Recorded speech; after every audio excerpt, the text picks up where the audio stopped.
Hello, everyone. It looks like it is just you and me today. Um, Michael may pop in if he has time. Anyway, I thought today would be an interesting conversation about. I get a lot of questions about the Epstein files. A lot of people know I've talked about a lot of the things that are involved with it over the years and all the control and who's really controlling things and how do you kind of avoid all of that and just all kinds of stuff, right? Is this true? Is that true? And so I thought today that not necessarily Epstein related, but just control, right? Because I think it's interesting that some, just to see it, because a lot of people see things and they don't understand things, but they don't quite put it all together. And so it's kind of fun. It's just one of those fun things that kind of is interesting. So here's here's kind of one first thought. Sorry, let me get back down here to my list that I had going. Okay. So one of the cool things it's not cool. It's okay. Let me start over. One of the things that over the years that we've noticed is some of these incentives that they give you, right? The government gives out incentives for doing certain things. Buying new cars, you get incentives. The power companies will give you a tax credit for putting in the heating systems, right? They now, lucky us, they are now giving incentives for people to volunteer to, allow the electric company to actually monitor, not that they're not doing it, but you're giving them now permission to monitor your electricity. But I don't think people realize what that means. So back in 2009, there was this rollout that the Obama administration had done, cash for clunkers. And with this incentive, what they did was they were taking old cars, clunkers, right? And they would give you up to like $4,500 for that car, whether it was really worth it or not, I suppose. I don't remember how exactly it worked. But they would give you money towards a newer car. Why? Why did the government care about having a new car? They used it for fuel efficiency, right? I personally do not believe that was the reason that they were doing it. My belief is that it was a control mechanism, right? They got to get rid of the old cars that they cannot control. Do you guys remember OnStar, right? Think of OnStar. OnStar was this really cool technology that was just coming out where they could track your car. They knew where your car was. If you were in an accident, they could come and save you. Or if your car was stolen, it got to the point where they admitted and were doing it in some cases where they would physically stop the car, right? That's like a trial run to see how much of that are you going to be okay with. And it's always for the betterment of society, right? Everything that they ever want to do is to make society safer. That's the disguise that they use for everything. Hi, Renee. And what happens with that is it's never used just for that, right? So they give you cash for clunkers. They take your old cars. What did they do with them? They did not want people being able to repair cars and be able to get new car parts. It's very hard if you have an older car these days to get parts. They're very expensive and they have to be ordered. But that was the whole point, right? To get you into a car with newer technology and to get all of these older cars that they didn't have any control over. if you look at the driving down the freeway, you have all of these boxes on the freeways. And I guess that it's probably not in the more rural areas, but where I live, we see them everywhere.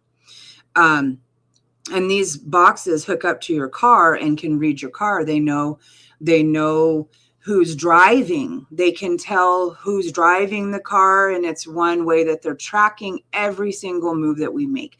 I can't find it, but I know that there was a way within Google Maps where you could literally put in like your phone number and it would show a map of everywhere you've been that day. I've done it. I've seen it. Like, it's nuts. It'll show every single place that you went. And that's pretty scary when you think about it, that they have that much access. Not only that, but that it's so public as well, if you know how to find it. But so this Cash for Clunkers, they took all the cars and they destroyed the cars. They literally, they were filling engines with glass so that they could never be reused. They were crushing the cars. They were doing whatever they had to so that you would not have access to those vehicles any longer. And that's just one of the mechanisms that they're using, right? But that all, like, they're getting us used to it in these little cool ways where they say, you know, oh, well, now we can, you know, we can stop your car, we can find your car. But what's always funny to me is how they don't actually use it to find the bad guys, right? How many cars should be really freaking easy to find because, you know, we have all this technology in them. We know that they're using it. Like, why can't we find stolen cars? I don't know. I don't know the answer to that. It's because it's not really what it's for.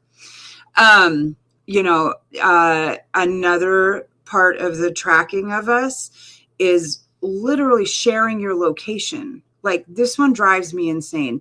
Glenn and I, we don't share location. I refuse. I don't share my location with anybody. It's none of your business where I am. And it's only teaching us, that is teaching us that we need to be tracked. It's teaching us that it's okay to be tracked, right? And that's not okay.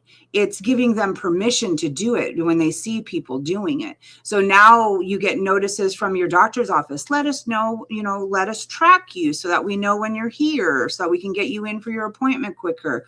Let us track you when you come and pick up your order from Walmart so that we know when you're here. We can get, you know, it's always convenience. Safety and convenience. When they're pushing safety and convenience, you better be looking at it to decide why. You know what I mean?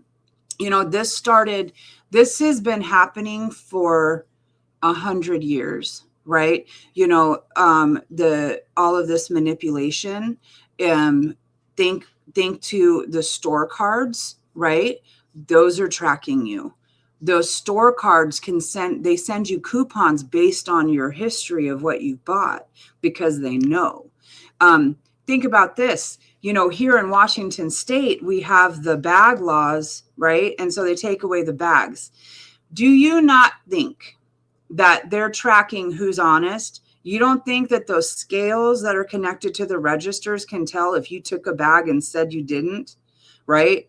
And because I laughed one day when we went shopping and my daughter put in 3 bags and I laughed. I said, they know that you're honest, right? Like they can tell those people who are honest and who aren't. I mean, you can't tell me that they don't know how many bags are on there by the weight.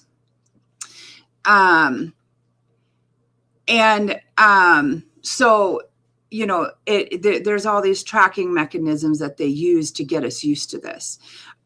So refuse to use them. That's one way that you can fight, you know, kind of fight back, right? It's those little things when you are not giving them, and that's showing them that you're not okay with it. When you do not use the technology, it shows them that, you know, we buy older cars. My cars are like $1,500 cars because we can fix them ourselves. I don't want this new technology that we have no control over and can't fix. There's smart meters on our houses, right? Not on mine, but I heard about smart meters being rolled out like 15, 20 years ago. And I remember them saying that they were going to hook up to all of our appliances and they're going to know everything that you're using. And it's going to be eventually so that they can shut your power down, right? They're going to have full control over your house and how much power you're allowed to use. And what happens is they put these smart meters on the house, and everything in our house is smart. All of it, every last bit of it is smart, right? And so our TVs are smart, our appliances are smart. Now think of that, right?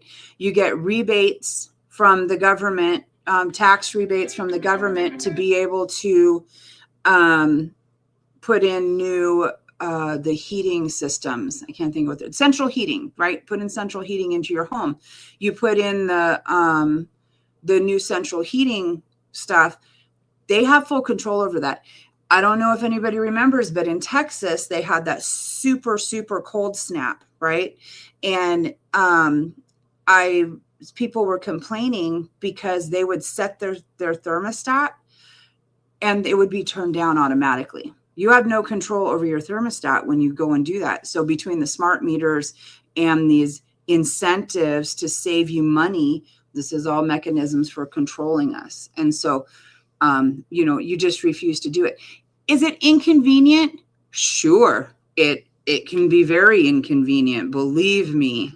I hate my wall heaters. It'd be really nice to be able to control everything, but I won't do it.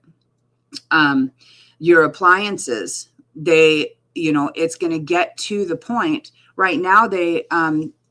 Right now there's an incentive like with the PUD here, Puget Sound Energy, I know I've seen for sure, has an incentive program where you can save $10 to $30 a month or every 3 months or so, right? It essentially works out to like $10 a month that you save if you sign up for their handy dandy program where they're monitoring all of your appliances. Well, they're already doing it, but you're giving them then permission to do it with an incentive that you're going to save $10 a month.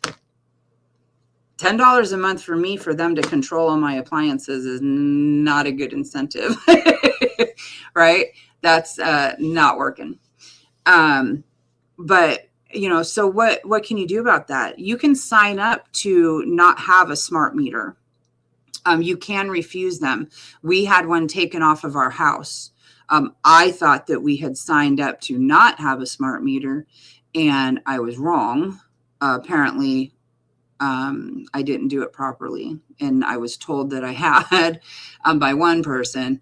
And then so they came to put it on my house, and we got them to take it off right then and there.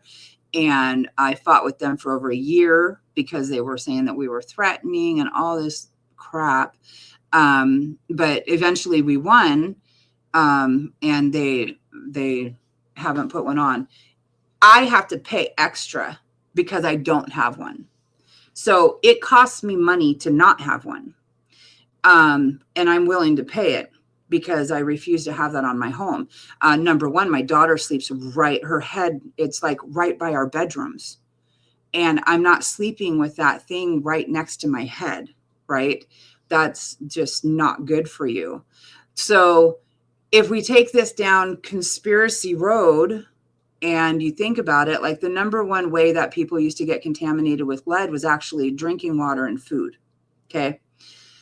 They stopped using lead paint in the house in the late 70s, right about the time all this technology was starting to come out. And it's because it couldn't, my belief is that it's because it couldn't penetrate, right? The lead paint, the lead was literally stopping any of the waves from coming in the house. Now they have the technology now, say with the newest Alexa, if I'm not mistaken, I'm pretty sure that's the one, and other things. But, if the newest Alexa can actually see where you are in your home. So it sends out waves and it can see where you're at and what you're doing in your home. And do you really want them seeing that? Like, I've heard for years that they have the technology to see through your walls. This is it. Like, anything that they're giving us, they've had for decades. Don't think that they haven't. Like, you're not special. We're not special getting all of this fancy technology in our homes and having these smart houses that do everything for us. That's what they want. They want that. They want to control everything that you're doing.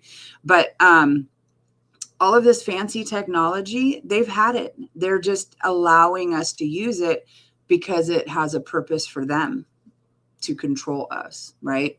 Let's see. I know that I had another one on here.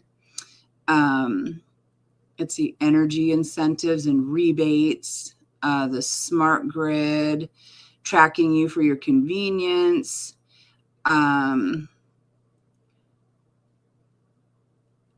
Yeah. So, so just, some of the ways that you can go about, just do not, there's no reason why right. Flint, Michigan still has brown drinking water. And like, why can't we take care of that problem? Like, oh my God, like all the money that we're spending on stupid crap. I just learned today, like the ICE budget is bigger than the budget for the Marines. I'm not sure that makes sense to me. I don't know. Anyway, that's a whole different subject. But so anyway, so do what you can to not allow them to do that. If you share your location now, just stop. Just don't do that anymore. There's no reason for it, right? You can call somebody, text somebody. Like, nobody needs to know where you are all the time. They make it out to sound like it's some crazy, scary world. The crime rate's down. Like, the crime, I mean, like, I'm not saying that it's not scary, but it's always been scary. Nobody needs to know where you are every second of the day. That's ridiculous. Oh, yes. Actually, thank you, Renee. The ADT security. That's what I was going to talk about, the Ring cameras, right? So there was a Super Bowl commercial apparently for the Ring cameras. And now the Ring cameras, they're promoting the fact that it can talk to all the other cameras. And so if your dog is missing, it can track your dog. And then you can get your dog back. Oh, that's so exciting. Do you really think it's about the dog? I mean, it's not. It's not about the dog. This is showing you what they can do. Every single time that they show you things like this and that they're telling you that it's a good thing, it's because they want you to like it and do it and use it. Because then it shows them that you are part of the system. It shows them that you're on board with this. And then when they roll it out and they're saying, this is where it's going to go, right? Oh, we're catching the bad guys with this. Oh, great. Somebody broke into your house. We can track them. It all sounds great. It's all for our safety. It's all for our security. But again, remember, what does that mean? They can track you again. There's just more tracking that they're doing for you. And they're seeing everything that you do. So now they have cameras, of course, that track us and they know everywhere that we're going. They know when we're in our car. Doesn't matter if you have on a hoodie, a mask, glasses, whatever. It knows how you move. So they're no longer doing facial recognition. Like, that's no longer, like, we're past that. All of that, that's beyond what they have. I'm sorry. That's low grade what they have. They now track our body movements, how we walk and everything. So just don't volunteer for it. Just don't volunteer for these things. Don't volunteer to use self-checkout. Don't volunteer to track. Don't volunteer for the Real ID. This was another one I was thinking about.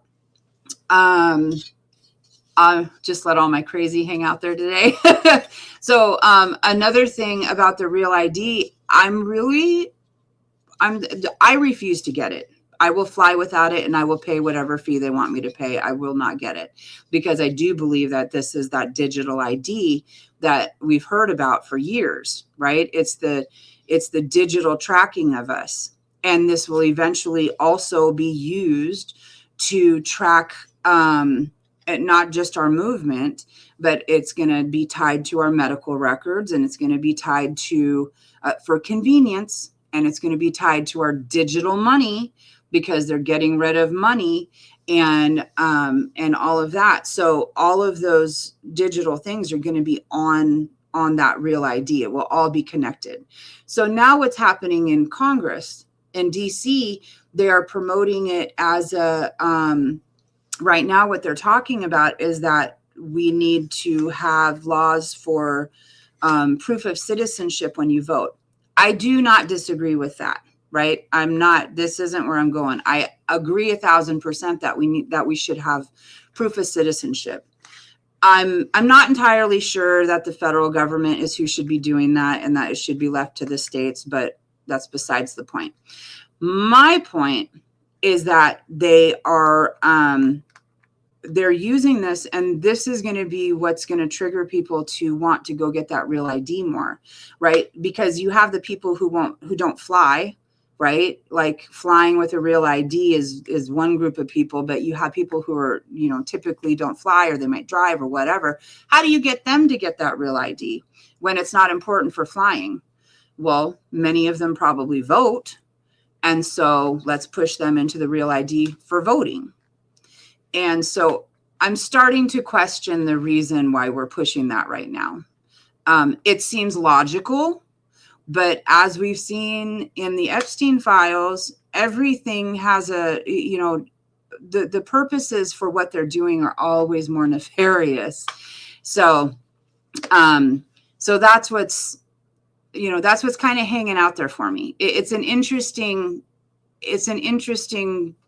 place to take that, right? Like, it really made me start thinking of whether or not they could be using that as the reason why they're pushing for the real ID. I'm sorry, why they're pushing for all of the new laws on voter stuff.